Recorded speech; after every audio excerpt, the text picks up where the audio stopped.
Hello and welcome back to episode 2 of My Team Career Mode. We're back with United Racing. As you would have seen at the end of the last episode, if you haven't already, our engine went. Literally the first race of the season. Engine has completely gone.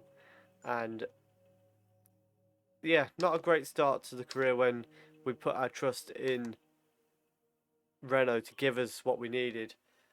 However, what we have got is a upgrade for our aero, and we are also going to go ahead and put a bit more on drag reduction.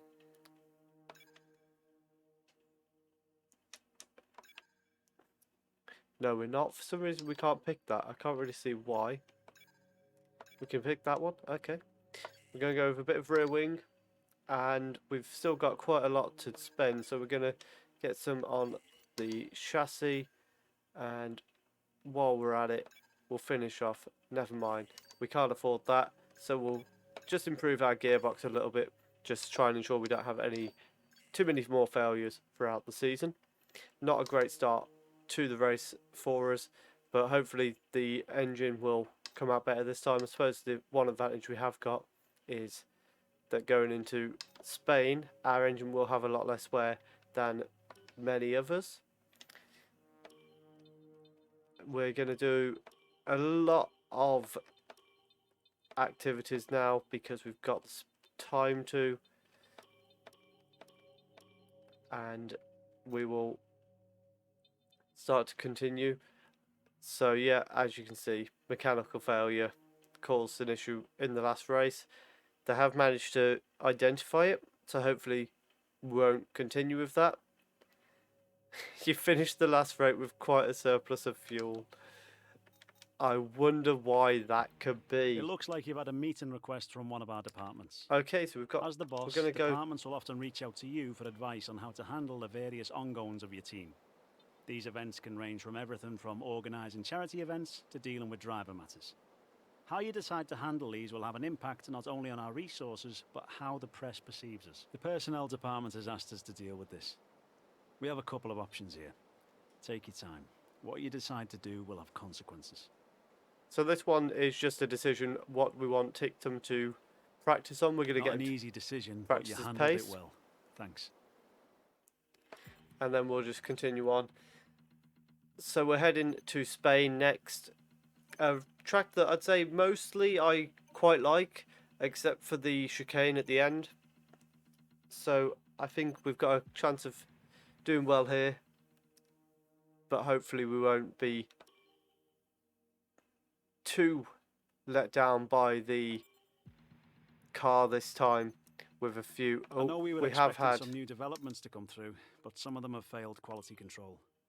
We'll need so to tell a team we what to can redevelop via the R&D restart screen. that straight away. And I don't think that's going to be ready in time for Spain now. And we've had another failure. It's not a good start for us here, as we can't even restart that one. It's not a good start. We've had a few failures there. Gearbox does come through improved, and it looks like we're going to get we were expecting some new developments to come through, but some of them have failed quality control. So we We'll need can. to tell a team what to redevelop We've got via the overworked R&D staff screen. Hate to drop this on you. in the durability department.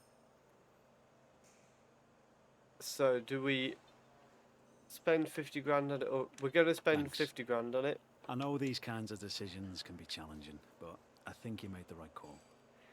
Because we're already struggling with our durability, as proven by the failure in the first race. Okay, we've had the new parts. But we do have the new parts. Process.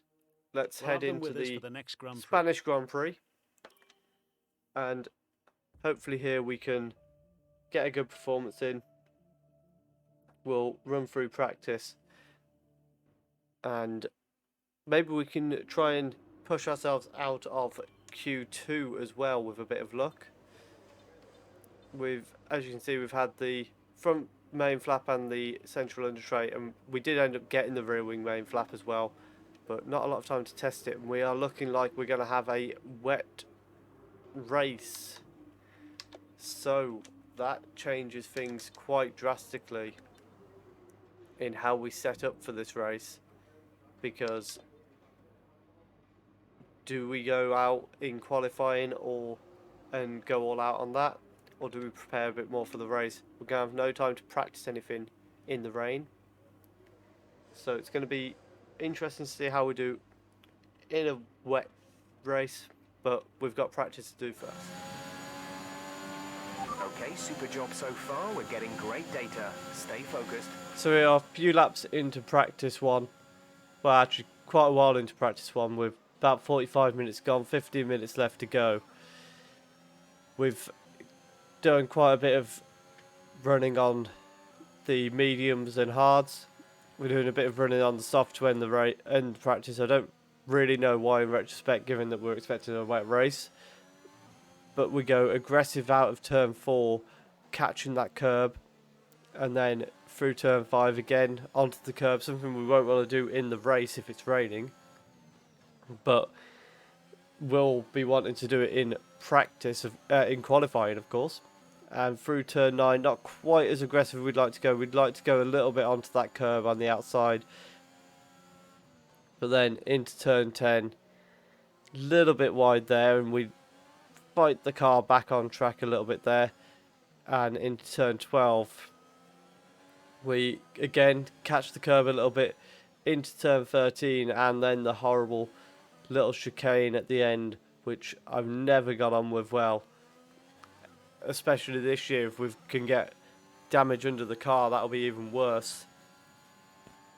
But now we're going to head towards qualifying, and in practice it's not been a good set of practice for us. We're 1.4 seconds down on even our teammate, and you can see there 22.1, 30.2, 28.1.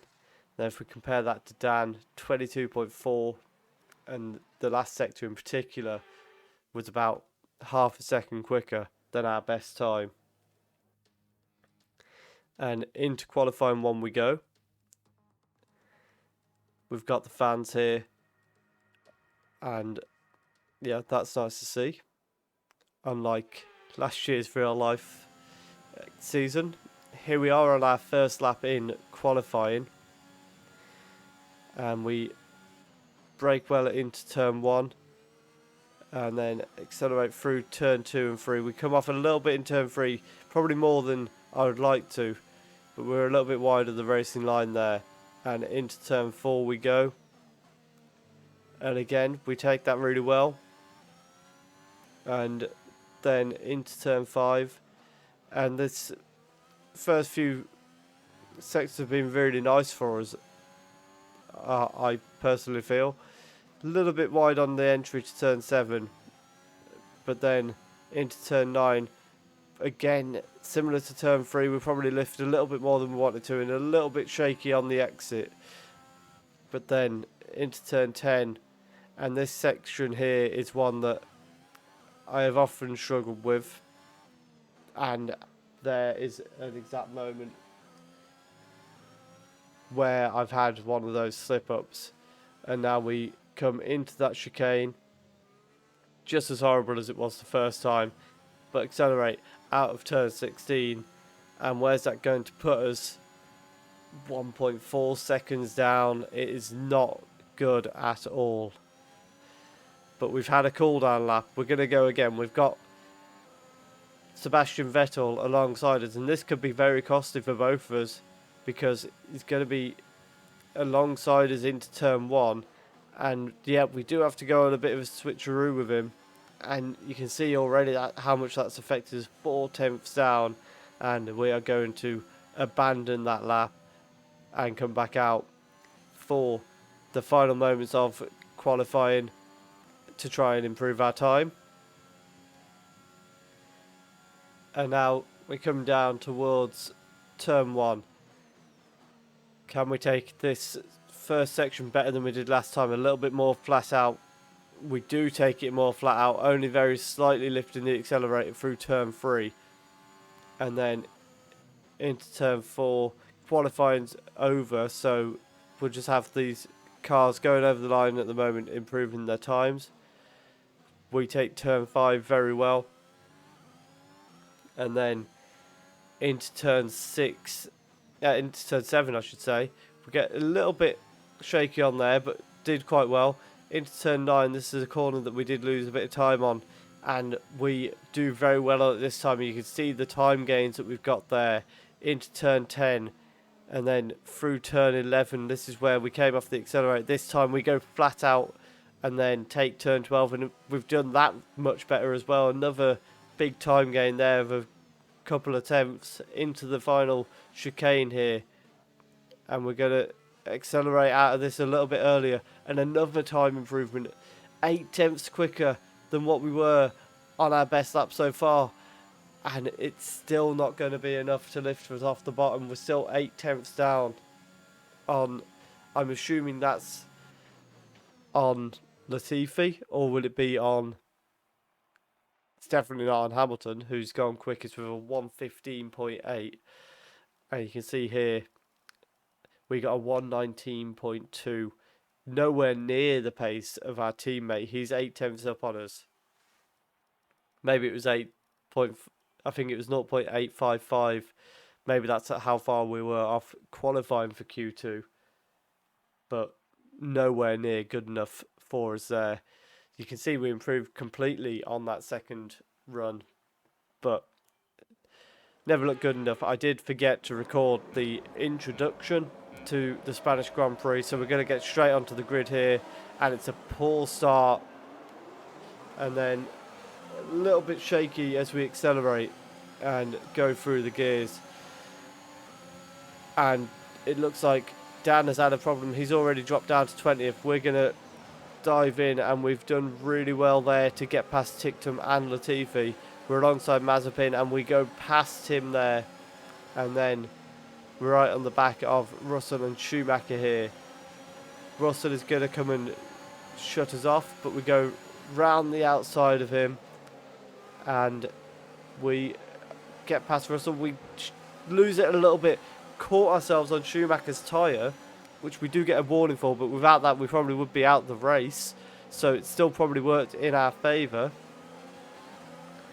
And we get past Schumacher on turn 5, and we can see there Mazepin and Tictum have dropped back a little bit from the group, but we accelerate now into turn 9 and onto the main straight. Can we attack Giovinazzi going into the turn 10? We can, and we actually get up the inside of him, and we've overtook him, as has Schumacher. So now 2 cars separate the Alfa Romeos very suddenly, and we nearly lose it on the exit of turn 12, but we catch it well. We get a warning again, and through the final chicane there's definitely something happened to Mazepin and Tictum there as we accelerate out of turn 16, and we've got yellow flags up ahead. Mazepin is going into the pits, Tictum is carrying on. And what are these yellow flags for? We'll find out from Jeff. Some information on the Red Bull driver. Right, some information on Hamilton. They're retiring from the race. I don't know why he mentioned the Red Bull driver. Maybe they've picked up damage. But Hamilton out of the race with what looks to be a mechanical failure as we come into turn 4. And we are struggling to really get into a position to challenge Raikkonen. You can see a few laps later how much of a struggle that was. We've dropped back by nearly 4 seconds from Raikkonen, and early on in this race maybe it's a little bit of being conservative. We're in 15th, it's a decent position for ourselves. We're not expecting to be fighting for points at the moment, but we still seem to be a little bit holding up the group of Schumacher, Giovinazzi and the Williams. Tictum's now right on the back of this group as well, whereas Mazepin only just on the main straight as we come round turn 5. His race effectively over unless there's a safety car. But we come through turn 7 and 8 and into turn 9, and you'll see here just how far ahead Raikkonen is. You can see him there in the distance braking into turn 10, and you can tell from that just how easily we're dropping back. We go a little bit wide there, not enough to let anyone in though. And then we take turn 12 quite nicely and into the final few corners here, and the horrible chicane on on lap 6 now. And in just a moment we're gonna advance a few more laps to see where we are then. Lap 9, we're now dropping down to 6 seconds behind Raikkonen, and it's not been the best of races for ourselves here. Like I say, a little bit conservative. It was on my mind, we haven't finished a race in F1 yet, so obviously Dan did, but it's only our second race, but you want to get that first finish on the board. And we nearly lose it out of turn 15. Schumacher's got up the inside of us. Can we close him off? We do a little bit aggressively. That was probably a little bit naughty. And it's going to cost Schumacher the place against Giovinazzi from the looks of it. And it has done, unless Schumacher can come back in turn 1. He doesn't, which means a little bit of an overly aggressive move from ourselves has cost Schumacher his position. But it was a little bit naughty, but we did what we had to do. The radar suggests that this heavy rain will be with us for a while now. So, heavy rain still expecting to stay. Of course, it was predicted to be, I think, 86% even at the end of the race, so we're not expecting it to go away. I was more wondering if we could hold out 4 intermediates. Again, a little bit shaky out of turn 15. But we accelerate out of it. We're going to ask for an update on the tyres to see if we are ready for intermediate soon, because we're approaching the pit stop. Consensus in the garage is that it's probably about time for the slick tyre now. It will be slippery, but it will probably be quicker. And as much as it might be unlikely for us to be able to get onto intermediates, we are definitely not getting onto slicks in this race at all. Lap 16 now, you've got Alonso and Raikkonen in the pits, as is Dan and one of the Williams. We only go past Raikkonen, which shows just how far back ourselves and Raikkonen are in this race. And then one lap later, we're expecting Giovinazzi and Schumacher to go in. We're going to hold out one more lap and go for an overcut. We get confirmation there that we're going on to the soft, so we're going to get that fixed straight away. And what we're almost hoping for here is a safety car so we can save time on our pit stop. 14th position, Ocon is ahead of you. Okay, gap ahead is 18.8 seconds. They're on fresh wets. Raikkonen is behind you. Okay, the gap behind is 6.6 seconds. They're on fresh wets. The pit window is open. Pit window currently open. 16 laps to go. So we have it, 16 laps to go. We're going to go into the pits as the race lap counter ticks over to lap 19. And we need a good stop here as Giovinazzi has just exited turn 16.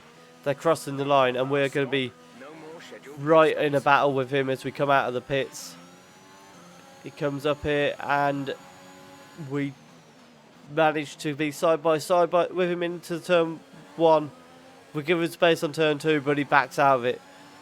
And we come out on top and accelerate through the rest of turn 3. And we've held on to 15th position with the overcut.